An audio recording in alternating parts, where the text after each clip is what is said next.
ಮುಂದೆ ನೋಡಬೇಕಾದದ್ದು 34ನೆಯ ಭಾಗ ವಾಯುಸ್ತುತಿಯಲ್ಲಿ. ಅದರ 32ನೇ ಪದ್ಯ.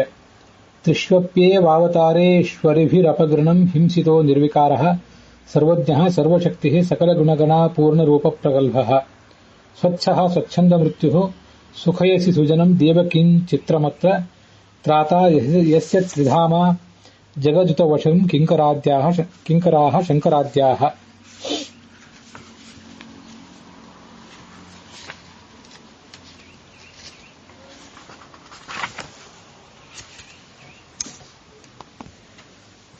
ದೇವ ಅಂತ ವಾಯುವನ್ನ ಸಂಬೋಧಿಸ್ತಾ ಇದ್ದಾರೆ. ನೀನು ಹನುಮನಾಗಿ ರಾವಣಾದಿಗಳಿಂದ ತೊಂದರೆಗೊಳಗಾದಿ, ಭೀಮನಾಗಿ ದುರ್ಯೋಧನಾದಿಗಳಿಂದ ತೊಂದರೆಗೊಳಗಾದಿ, ಮಧ್ವನಾಗಿ ಹುಟ್ಟಿದಾಗ ಕೂಡ ಗಂಡವಾಟ ಮೊದಲಾದ ಕೆಲವರು ಜಟ್ಟಿಗಳು, ಕೆಲವರು ಕ್ಷುದ್ರ ರಾಜರು ಕೂಡ ನಿನ್ನನ್ನ ಹಿಂಸಿಸಲಿಕ್ಕೆ, ನಿನ್ನ ಕೊಂದಾಕ್ಲಿಕ್ಕೆ ಪ್ರಯತ್ನಪಟ್ಟರು. ಆದರೂ ಕೂಡ ನೀನು ನಿರ್ವಿಕಾರನಾಗಿಯೇ ನಿರ್ಲೇಪನಾಗಿಯೂ ಇದ್ದು ಅವರೆಲ್ಲ ಉಪಟಳಗಳನ್ನ ಸಹಿಸಿ ಸಜ್ಜನರಿಗೆ ಸಂತೋಷ ಕೊಟ್ಟೆ. ಇದರಲ್ಲೇನು ಆಶ್ಚರ್ಯ ಇಲ್ಲ. ಏಕೆಂದರೆ ಸಾಮಾನ್ಯ ಮನುಷ್ಯರಿಗೆ ಇದನ್ನೆಲ್ಲ ಮಾಡುವುದು ಆಶ್ಚರ್ಯ. ನೀನು ಸರ್ವಜ್ಞ, ಸರ್ವಶಕ್ತ, ಸಕಲ ಗುಣ ಪರಿಪೂರ್ಣ, ಸ್ವೇಚ್ಛಾಮರಣಿ ಆಗಿದ್ದಿ. ಯಮನೂ ಕೂಡ ನಿನ್ನ ಆಜ್ಞೆಯಂತೆ ನಡಿಬೇಕು.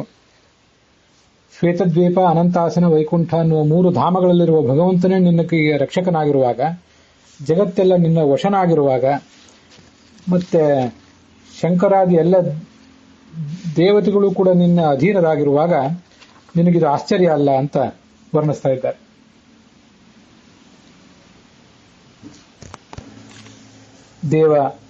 ದೇವನೇ ತ್ರಿಷು ಅವತಾರೇಶ್ವಪಿ, 3 ಅವತಾರಗಳಲ್ಲಿ ಕೂಡ ಹನುಮ, ಭೀಮ ಮತ್ತೆ ಮಧ್ವ ಎಂಬ 3 ಅವತಾರಗಳಲ್ಲಿ ಕೂಡ ಅರಿಭೀಹಿ ಶತ್ರುಗಳಿಂದ, ಅಪಘ್ರಣಂ ನಿರ್ದಯವಾಗಿ, ಹಿಂಸಿತಃ ಅಪಿ ಹಿಂಸಿಸಲ್ಪಟ್ಟರೂ ಕೂಡ, ನಿರ್ವಿಕಾರನಾಗಿದ್ದು,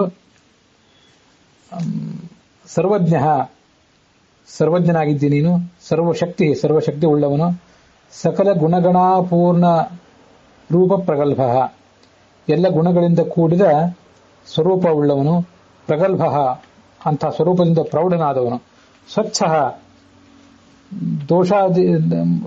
ದೋಷ ಪಾಪ ಮೊದಲಾದ ಯಾವುದೂ ಕೂಡ ನಿನಗೆ ಅಂಟಿಲ್ಲ, ಸ್ವಚ್ಛಂದ ಮೃತ್ಯು, ನೀನು ಬೇಕಾದಾಗ ನಿನ್ನ ಅವತಾರವನ್ನು ಪರಿಸಮಾಪ್ತ ಮಾಡುವಂಥ ಇಚ್ಛೆ ಉಳ್ಳವನು, ಸುಜನಂ ಸಜ್ಜನರನ್ನ ನಿನ್ನವರನ್ನ ಸುಖಯಸಿ ಸಂತೋಷಪಡಿಸ್ತಿ. ಯಸ್ಯ ಯಾರಿಗೆ ತ್ರಿಧಾಮ ಶ್ವೇತದ್ವೀಪ, ಅನಂತಾಸನ, ವೈಕುಂಠ ಎಂಬ 3 ಲೋಕಗಳಲ್ಲಿರುವಂಥ ಪರಮಾತ್ಮನೇ ತ್ರಾತ ರಕ್ಷಕನಾಗಿದ್ದಾನೆ. ಅಮೃತಂ ಕ್ಷೇಮ ಭಭಯಂ ತ್ರಿಧಾಮ್ನಃ ಅಧಾಯಿ ಮೂರ್ಧಸು ಅಂತ ಭಾಗವತದಲ್ಲಿ ಅದನ್ನು ವರ್ಣನೆ ಮಾಡಿದ್ದಾರೆ.